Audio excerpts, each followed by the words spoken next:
রহিম আসসালামু আলাইকুম রহমতুল্লাহ। সম্মানিত খাদিমপাড়া ইউনিয়নের কল্লোল গ্রামের মুরব্বিয়ান, যুবক এবং যারা পর্দার আড়ালে ঘরের ভিতরে মা বোনেরা আছেন, সকলকে আমার ব্যক্তিগত পক্ষ থেকে বাংলাদেশ জাতীয়তাবাদী দল সিলেট মহানগর এবং আমাদের ভারপ্রাপ্ত চেয়ারম্যান জনাব তারেক রহমান, দেশমাতা বেগম খালেদা জিয়া এবং সিলেট ১ আসনের প্রার্থী জনাব খন্দকার আব্দুল মুক্তাদির সাহেবের পক্ষ থেকে আপনাদেরকে অভিনন্দন, শুভেচ্ছা। আসসালামু আলাইকুম রহমতুল্লাহ। আপনারা জানেন, আজ থেকে 4 দিন পূর্বে আমি এই কল্লোল গ্রামে দানের শীষের প্রার্থী জনাব খন্দকার মুক্তাদির সাহেবের পক্ষে বেগম খালেদা জিয়ার সালাম এবং তারেক রহমানের সালাম এই এলাকার বাড়িয়ে বাড়িয়ে পৌঁছানোর জন্য আমরা এসেছিলাম। আমার সাথে তখন এই যৌনেরই আমাদের ভাই এবং সাবেক জেলার পরিবার কল্যাণ বিষয়ক সম্পাদক আইব আলী সজীব আমার সাথে ছিলেন। এছাড়াও এই এলাকার আপনাদের এই এলাকার আরেকজন সহ বেশ মানুষ ছিলেন। আমি যখন ওই ঘরে আমি লিফলেট দিতে যাই, তখন প্রথমে একজন বয়স্ক মহিলা দেখলাম, সাথে সাথে তাকে দেখলাম।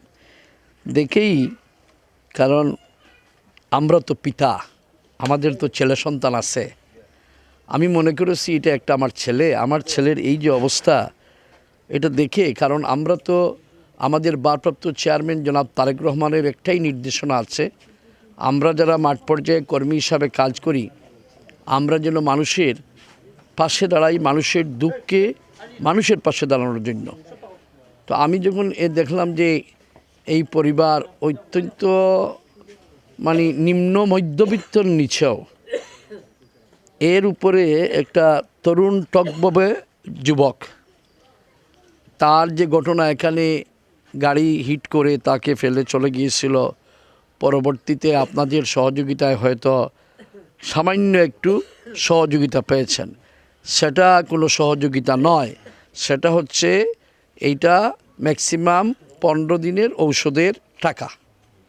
তার যে অপারেশন হবে, তার যদি এখানে পাত লাগে, তার যে সার্জন চার্জ সহ বেশ কয়েক হাজার টাকার প্রয়োজন।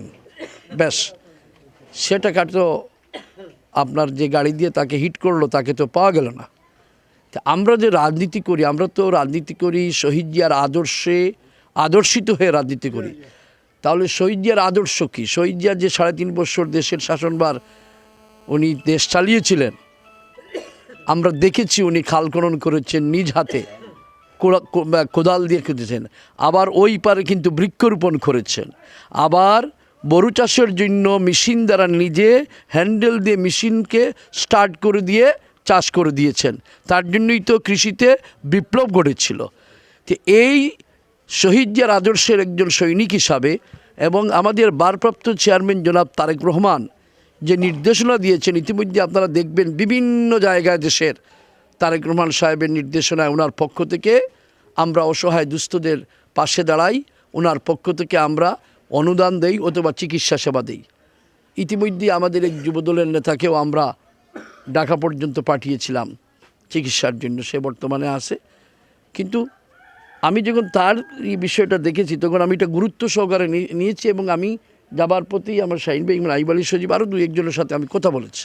আমি তখনই সিদ্ধান্ত নিয়েছি যে অবশ্যই এটা ভারপ্রাপ্ত চেয়ারম্যানের সাথে কোনোভাবে যোগাযোগ করে ওনার নির্দেশনায় কাজ করব।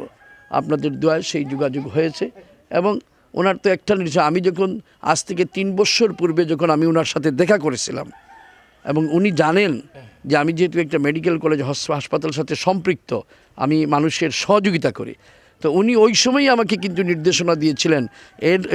এটার বাইরেও আরেকটা নির্দেশনা উনি দিয়েছিলেন, যাদের ওই যে এখানে কৃত্রিম উপায়ে যে ল্যাগ লাগানো হয়, সেটার ব্যাপারে কিন্তু আমাকে বলেছিলেন যদি এই ধরনের কেউ থাকে তাহলে এইগুলো করবা আপনি। এগুলো ওই নির্দেশনা তো আগেই আমাকে দেওয়া, সেই নির্দেশনার আলোকেই আমি এই যে, তোমার নামটা কি?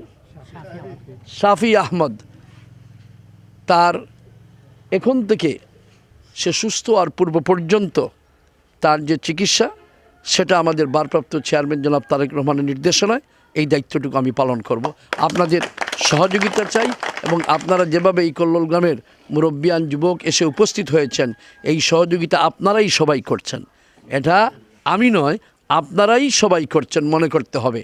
শুধু যে টাকা দিয়ে সহযোগিতা করা সেটা বড় জিনিস নয়। আপনি যে এসে এখানে বসে আপনি তার চিকিৎসার জন্য আপনারা যে আপনাদের সহমর্মিতা, আপনাদের উদারতা, আপনাদের যে সমর্থন জানিয়েছেন, সেটাই হচ্ছে বড় জিনিস, এটাই হচ্ছে মহৎ কাজ। এই ধরনের মহৎ কাজ আমরা শুধু এই কল্লোল গ্রামে নয়, আরও এই নগরীর বিভিন্ন জায়গায় আমরা কিন্তু হয়তো আপনারা জানেন না, অনেক কাজই আমরা করে যাচ্ছি আমাদের শহীদ জিয়ার আদর্শ এবং তারেক রহমানের নির্দেশনা, বেগম খালেদা জিয়ার যে দুইবারের শাসনামলে যে কাজগুলো করেছেন, জনগণের জন্য করেছেন। আর আমরা ওই দলের কর্মী হিসাবে, আমি মহানগর বিএনপির সাধারণ সম্পাদক হিসাবে আমি মনে করেছি এটা আমার দায়িত্ব, আমার ভারপ্রাপ্ত চেয়ারম্যান জনাব তারেক রহমান নির্দেশনা পালন করা, সেই লোকেই কাজ করছি। ইনশাল্লাহ সে আগামীকালকে যাবে। আমি ইতিমধ্যে ডাক্তারের সাথে আমার আলাপ হয়েছে, আগামীকালকে সকালে যাবে।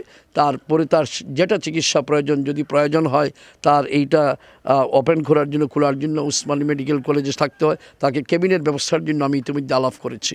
তার ব্যবস্থা যতটুকু প্রয়োজন ততটুকু ইনশাল্লাহ আমি করব। শুধু আপনাদের দোয়া চাই। আর আপনারা আগামীতে দানের শীষের প্রার্থী, সিলেট একের প্রার্থী জনাব খন্দকার আব্দুল মুক্তাদির সাহেব এবং বেগম খালেদা জিয়া, তারেক রহমানের হাতকে শক্তিশালী করার জন্য এই কল্লোল গ্রামের আবাল বৃদ্ধ-বনিতা সবাই একযুগে জাতীয় নির্বাচনে সবাই আপনাদের বাড়ির মা, বোন, মহিলাসহ সবাইকে নিয়ে দানের শীষের ভোট দিয়ে আপনাদের মনোনীত প্রার্থীকে বিজয় নিশ্চিত করবেন, এই আশা প্রত্যাশা রেখে এবং শাফির দ্রুত সুস্থতা কামনা করে আমার বক্তব্য শেষ করছি। আল্লাহ হাফিজ। আসসালামু আলাইকুম ওয়া রাহমাতুল্লাহ।